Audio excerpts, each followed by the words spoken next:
Hello मित्रों, स्वागत है आपका हमारे YouTube चैनल बेसल स्टडी में। आज का वीडियो वर्ण विचार का सेकंड पार्ट है।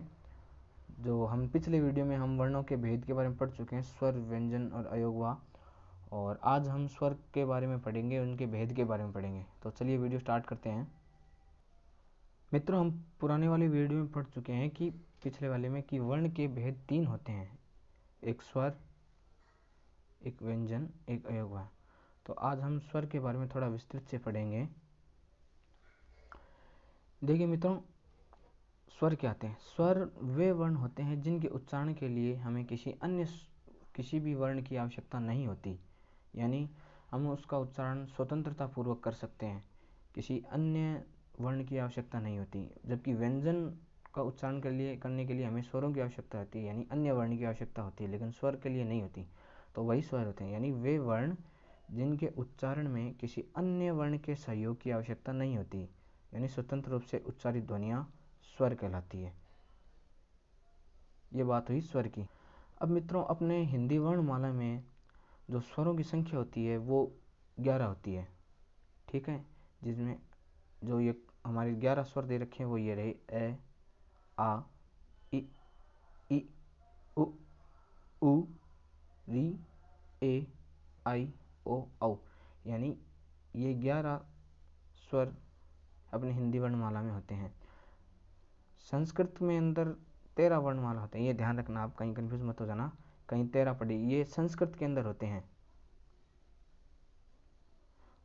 संस्कृत में इतना तक तो होता है, ये री के बाद एक दीर्घ री और होता है, और उसके बाद एक ली, ये 2 और जुड़ते हैं, एक्स्ट्रा ऐड होते हैं संस्कृत में। और हिंदी में सिर्फ 11 होते हैं। अब मित्रों, बात करें स्वरों के वर्गीकरण की, तो स्वरों का वर्गीकरण 5 प्रकार से किया जा चुका है। मतलब 5 भेद हैं स्वरों के वर्गीकरण के। वर्गीकृत 5 प्रकार से किया जा सकता है, जिसमें पहला है उच्चारण के आधार पर। उच्चारण के आधार, तो मित्रों उच्चारण के आधार पर देखें तो उच्चारण के आधार पर स्वर को 2 भागों में बांटा गया है, एक तो लघु स्वर, एक दीर्घ स्वर, ठीक है। लघु स्वर वे स्वर होते हैं जिनके उच्चारण करने के लिए हमें कम समय लगता है, यानी वे स्वर जिनको उच्चारण करने के लिए हमें कम समय लगता है या एक मात्रा का समय लगता है, वो लघु स्वर होते हैं। जैसे अ, ई, उ, री, ये 4 लघु स्वर के अंदर आते हैं, यानी जिनका उच्चारण करने के लिए हमें कम समय लगता है या समय अवधि कम लगती है या एक मात्रा का समय लगता है, वह लघु स्वर होते हैं, ठीक है। अब बात करें दीर्घ स्वर की, जो इसका सेकंड पार्ट है। दीर्घ स्वर, दीर्घ स्वर के अंदर वे स्वर आते हैं जिनका उच्चारण करने के लिए हमें लघु स्वर की तुलना में थोड़ा सा ज़्यादा समय लगता है, या जिनको उच्चारण करने के लिए 2 मात्रा का समय लगता है, वो दीर्घ स्वर आते हैं। जिसमें आते हैं आ, ई, उ, ए, आई, ओ, औ। यानी लघु स्वर को छोड़कर बाकी जितने भी स्वर बचे वो सभी दीर्घ स्वर के अंदर आते हैं। अब मित्रों, इसका जो दूसरा वर्गीकरण है अपने स्वरों का, वो ओष्ठ आकृति के आधार पर है, यानी होठों की आकृति के आधार पर है। मतलब उच्चारण के समय अपने होठ किस आकृति में हो उस आधार पर है। तो इस आधार पर इसको 2 भागों में बांटा गया है, एक तो वृत्ताकार, एक अवृत्ताकार। वृत्ताकार वे स्वर जिनके उच्चारण के समय हमारे होठ वृत्त के समान गोल हो जाते हैं, वो वृत्ताकार स्वर में आते हैं, जिनमें उ, ऊ, ओ और औ, ये 4 स्वर आते हैं। इनके उच्चारण करने पर अपने होठ वृत्त के समान ऐसे गोल हो जाते हैं। आप उच्चारण करके देखिए, इन चारों के उच्चारण में लगभग अपने जो होठ होंगे वो ऐसे वृत्ताकार रूप में हो जाएंगे। अब बात करें अवृत्ताकार की, तो अवृत्ताकार वह स्वर हैं जो इनके उच्चारण करने में वृत्त के समान, उच्चारण करने पर हमारे वृत्त के समान गोल नहीं होते। यानी कहने की बात इतनी है कि वृत्ताकार को छोड़कर। अब मित्रों बात करें अवृत्ताकार की, तो अवृत्ताकार वे स्वर होते हैं जिनका उच्चारण करने में हमारे होठ वो गोल नहीं होते। यानी आप सीधी भाषा में ये कह सकते हैं कि वृत्ताकार जो ये 4 स्वर हैं, उ, ऊ, ओ और औ, इनको छोड़कर बाकी सब जो जितने भी स्वर हैं वो सभी अवृत्ताकार स्वर में आते हैं। मित्रों तीसरा जो वर्गीकरण है स्वरों का वह जीवा के आधार पर है, यानी जीव के आधार पर। इस आधार पर इसको 3 भागों में बांटा गया है स्वरों को, एक तो अग्र स्वर, एक मध्य स्वर, एक पश्च स्वर। ठीक है। अब अग्र स्वर देखिए, अग्र स्वर मतलब वे स्वर जिनका उच्चारण करने में जीवा का अग्र भाग काम में आता है। आप अगर इन शब्दों इन स्वरों का उच्चारण करके देखोगे तो आपको पता चलेगा कि जीव का अग्र हिस्सा मतलब मूवमेंट्स जीव के अग्र हिस्से में होती है। आप ई बोलिए, ई, ई, री, ए, आई, इनके उच्चारण में जीव का अग्र भाग काम में आता है। जैसे ई और ई, इसका उच्चारण करने पर हमारी जीव है वो तालु को स्पर्श करती है, यानी अग्रभाग, हमारी जीभ का अग्रभाग तालु को स्पर्श करता है। और इसको स्पर्श, और जो ये री है इसके उच्चारण के लिए हमारी जीभ मूर्धा को स्पर्श करती है, यानी तालु से जस्ट नीचे वाला भाग मूर्धा को स्पर्श करती है। और ए और ऐ इसके उच्चारण में भी जो जीभ है वो तालु को स्पर्श करती है, यानी जीभ का अग्रभाग इसमें काम आ रहा है, तो ये अग्र स्वर हुए। मित्रों बात करें मध्य स्वर की, तो मध्य स्वर सिर्फ एकमात्र स्वर अ है, यानी जीभ का मध्य भाग अ का उच्चारण में काम आता है। ठीक है। और बाकी अग्र स्वर और मध्य स्वर को छोड़कर बाकी जितने भी स्वर हैं वे सभी पश्च स्वर होते हैं, यानी जीभ के पिछले स्वर के उपयोग से इनको बोला जाता है। मित्रों अपना जो चौथा वर्गीकरण है वो मुखाकृति के आधार पर है, यानी मुख की आकृति, यानी स्वरों के उच्चारण करने पर जो हमारा मुख है वो किस आकृति में होगा उसके आधार पर इसका वर्गीकरण किया गया है, जिसमें पहला है समृत स्वर। समृत स्वर यानी वे स्वर जिनके उच्चारण में, पहले आप समृत का अर्थ समझिए। स्वर समृत का अर्थ होता है लगभग बंद,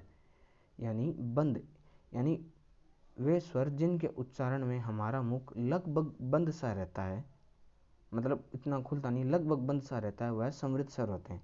और इसके अंदर ई, उ और री, ये पांच स्वर आते हैं।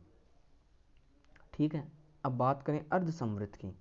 अर्ध समृत यानी समृत की तुलना में थोड़ा खुला हुआ, वह अर्ध समृत स्वर के अंदर आता है। और इसके अंदर आते हैं सिर्फ ए और ओ, ये 2 स्वर आते हैं। अगला है अर्धविवृत।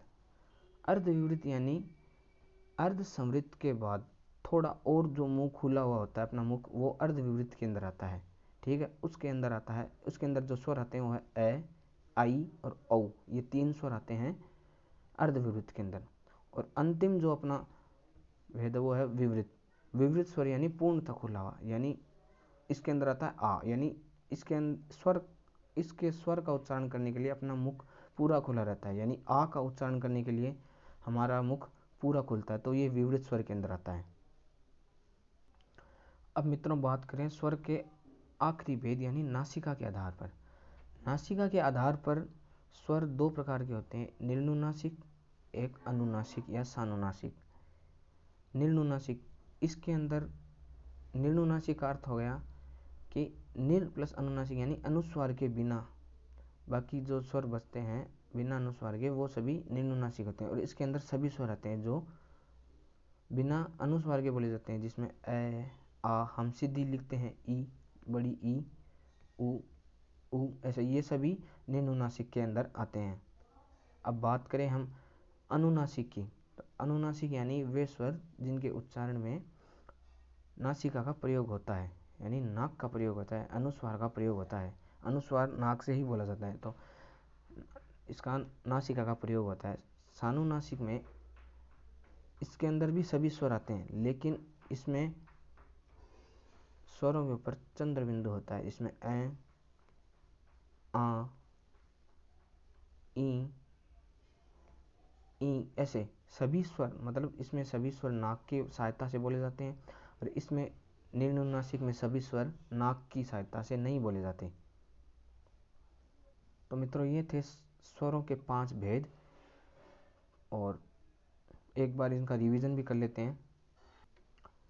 देखिए मित्रों, स्वरों का वर्गीकरण 5 प्रकार से किया जाता है, जिसमें पहला है उच्चारण के आधार पर, जो 2 भागों में बनता है, लघु स्वर और दीर्घ स्वर। लघु स्वर यानी वे स्वर जिनको बोलने में कम समय लगता है, जिसमें ये ए, ई, ऊ, री ये 4 स्वर आते हैं। ठीक है। दीर्घ स्वर यानी जिसमें लघु स्वर की तुलना में थोड़ा ज़्यादा समय लगता है जिनका उच्चारण करने में, वह दीर्घ स्वर आते हैं। उसके अंदर इन चारों को छोड़कर बाकी जो बचे हैं वो सभी दीर्घ स्वर के अंदर आते हैं। दूसरा भाग जो अपना प्रकार है वो ओष्ठाकृति यानी होठों की आकृति के आधार पर। ये भी 2 भागों में बनता है, वृत्ताकार और अवृत्ताकार। वृत्ताकार यानी जिन स्वरों के उच्चारण में अपने होठ गोल हो जाते हैं वह वृत्ताकार होते हैं। ठीक है। जिनमें ऊ, ऊ, ओ, औ ये सभी वृत्ताकार के अंदर आते हैं। इन सभी को छोड़कर बाकी जितने भी स्वर बचे वो सभी अवृत्ताकार स्वरों के अंदर आते हैं। अपना तीसरा भाग है जीवा के आधार पर। जीवा के आधार पर 3 भागों में बांटा गया इसको, अग्रस्वर, मध्य स्वर, पश्च स्वर।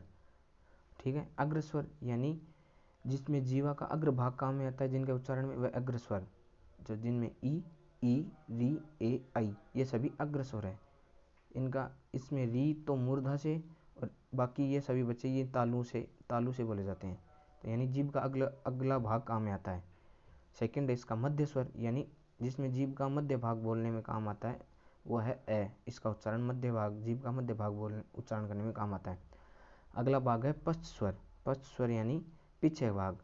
इन सभी को छोड़कर बाकी जितने बचे वो सभी पश्च स्वर के अंदर आते हैं, जिसमें आ, ऊ, ओ, औ ये सभी पश्च स्वर के अंदर आते हैं।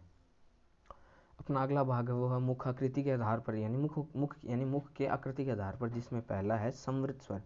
समवृत्त स्वर यानी जिसमें मुख लगभग बंद सा रहता है, जिनके उच्चारण में जिन स्वरों के उच्चारण में मुंह लगभग बंद सा रहता है, जिसमें ई, ऊ, री इन पांचों के उच्चारण में मुंह लगभग बंद सा रहता है। इसके बाद आता है अर्ध समृद्ध। अर्ध समृद्ध यानी वह समृद्ध की तुलना में थोड़ा खुला रहता है, वह अर्ध समृद्ध स्वर होते हैं, जिसमें आते हैं सिर्फ ए और ओ। उसके बाद आता है विवृत स्वर। विवृत स्वर मतलब जिसमें उच्चारण में जिस स्वर के उच्चारण में मुख पूरी तरह खुला रहता है वह होता है विवृत स्वर, जिसमें आता है मुख्यतः आ। लास्ट है अर्धविवृत। अर्धविवृत यानी वे स्वर जिनके उच्चारण में समृद्ध की तुलना में मुख थोड़ा ज़्यादा खुला हो, यानी समृद्ध में लगभग बंद रहता है, अर्ध समृद्ध में समृद्ध की तुलना में थोड़ा सा मुख खुला रहता है, और अर्धविवृत में अर्ध समृद्ध की तुलना में थोड़ा सा ज़्यादा खुला रहता है, और विवृत में पूरा मुख खुला रहता है उच्चारण में।